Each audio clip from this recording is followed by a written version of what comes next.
สวัสดีครับผมมินตากลับมาพบพวกคุณอีกแล้วเอพิโซดนี้คีย์เวิร์ดข้อ 6 เรียนรู้ภาษาไทยระยะเริ่มต้นမင်္ဂလာပါဗျာကျွန်တော်မင်းသားပါခု episode နံပါတ် 6 keyword ကအစီအစဉ်လေးတွေသိရှင်းထားပေးပါတယ်ကျွန်တော်ကိုထိုင်းလိုလေးပြောမယ်ဒီမှာเรียนรู้คำศัพท์ในชีวิตจริงเขียนคำศัพท์ใหม่ๆที่เจอพร้อมตัวอย่างประโยคใช้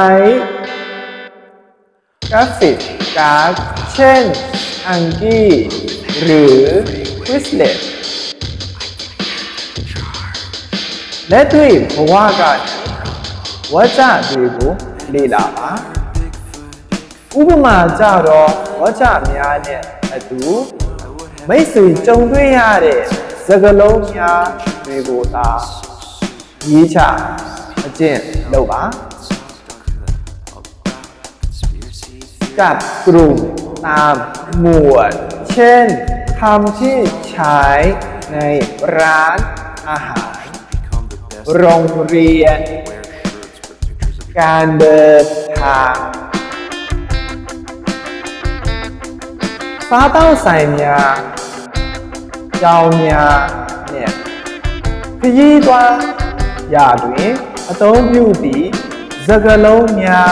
တွေကို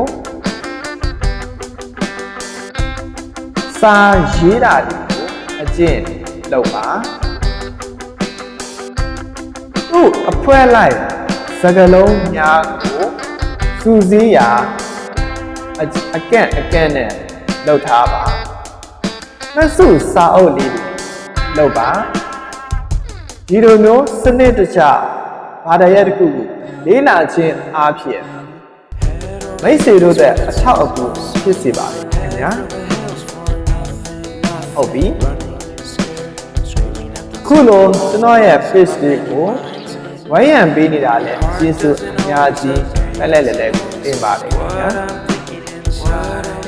การเรียนรู้เป็นอิสรภาพของชีวิต